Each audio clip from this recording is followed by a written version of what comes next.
Hi there. My name is Tina Madeline, and welcome to uLEAD podcast. Listen, I am so excited to have you here today. Thank you so much for tuning into this very first episode of this podcast. I'm excited. I hope you are too. So you might be asking, what's the heart behind the podcast? What's it all about? If you're familiar with Led to Lead Network, you know that it's a gathering of vibrant leaders, young Christian leaders who are eager to go out into the world and to do amazing things and to lead and influence and to be change makers and culture shifters. This podcast is how we can stay in community, you and I, as we walk this journey together. And so we're just going to get right into it. This very first podcast, it's the beginning of 2024.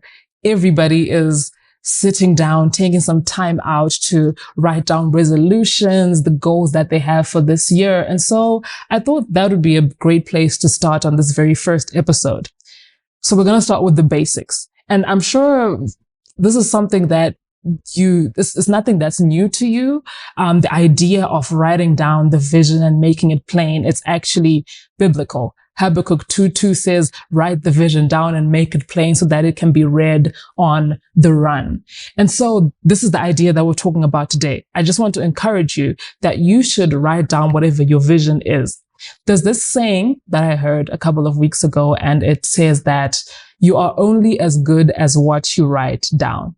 And I think that is so true, and it is so powerful as you're starting this new year, starting this new season, whether you might be listening to this and it's not the beginning of the year, but you're starting a journey, whether that's a new company or you're going out into ministry or you're doing something, you need to write the vision down and make it plain so that it can be read on the run. Whilst you're running with your vision, whilst you're walking your journey, you need to have something that you can refer back to see the vision that God has placed on your life. It's a season where you're making resolutions and planning the steps that you want to take ahead. And that'll be your guide. And so write it down, make it plain. Planning and writing down is actually a sign of faith. It's a sign that you are believing that this is something that can happen. It's taking the first step. Psychologically speaking, and even statistically speaking, if you compare a person who has a dream and has it written down and a person who has a dream and is just living in their heads, the person who has written down has drastically increased their chances of actually achieving that goal, or at least attempting to achieve it. So you see, it actually makes a difference, the person who writes it down and the person who doesn't. So you need to write your goals down and make sure that you have something to return to, something to refer to. So now we get to the part that I feel is the main gist of this episode. And that is, make sure that you never idolize the plan. And okay, so you might be asking, Tina, what do you mean by that? What I mean is, as a believer, never idolize the plan, but always be ready for God to come and bust that plan wide open. So what are we saying? What I'm saying is, write your plan, write it down, and submit it to God. Surrender it to God.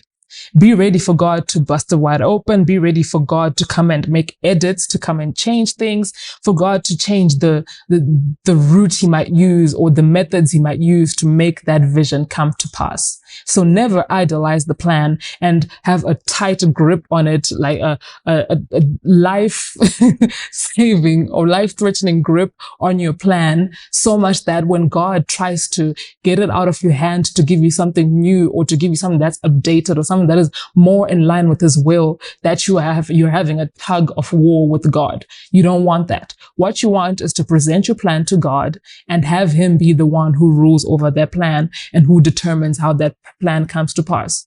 The Bible says that many are the plans of man, but only God's will prevail in the end. So be open to God changing the timeline. Be open to God changing the path that you get to the destination. Surrender and submit your plan to God.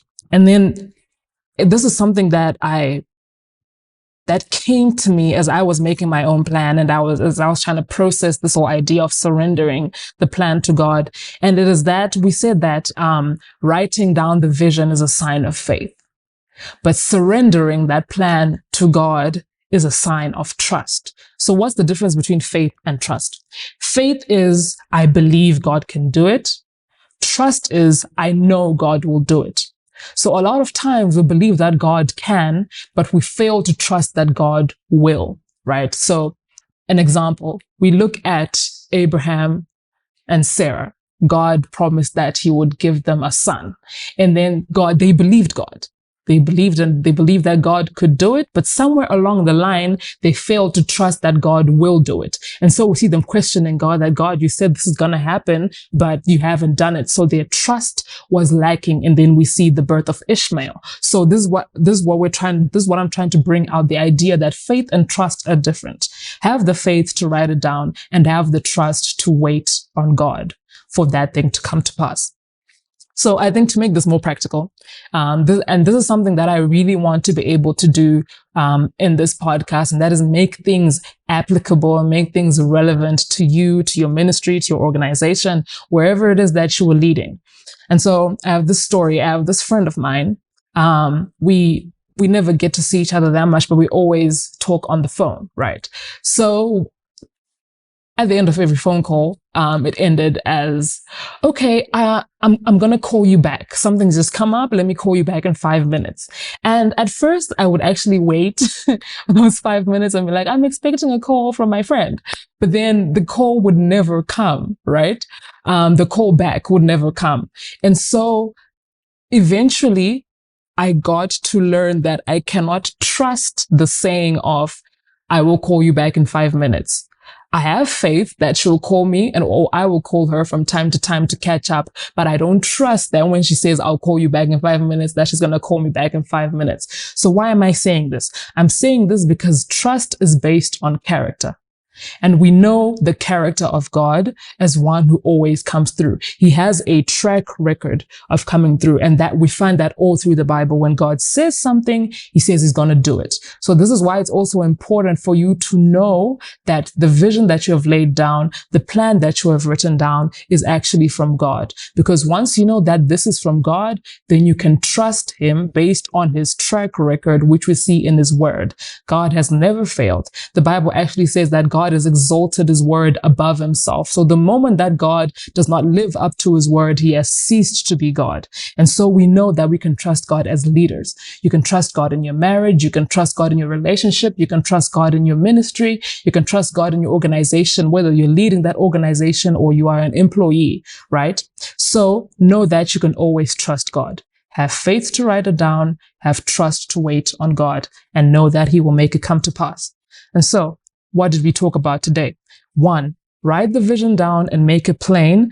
You're only as good as what you write down. Number 2, be ready for God's edits. Be 100% certain that edits are going to come. As long as you have written it down, it means that God is not going to do that way. The Bible says that God is able to do exceedingly abundantly above what we have asked for or what we think, right? And so that means that be 100% sure that when you think of something, God is not going to do it that way. God is going to do it in a totally different way that surpasses, that's exceedingly abundantly above what we can think, right? So be ready for God's edits because they are coming. And then number 3, planning is faith and surrender is trust. So plan, but always be ready to surrender because at the end of the day, Jesus is the author and he's the finisher. And so thank you so much for tuning into this first episode. I hope it helps you as you're going through your week, as you're going through your month and your year, as you're sitting down to plan, pray, plan, and trust that God will come to pass. Thank you so much for tuning in. I am Tina Madeline of Led to Lead. This has been uLEAD Podcast. Go out and be the leader you are called to be.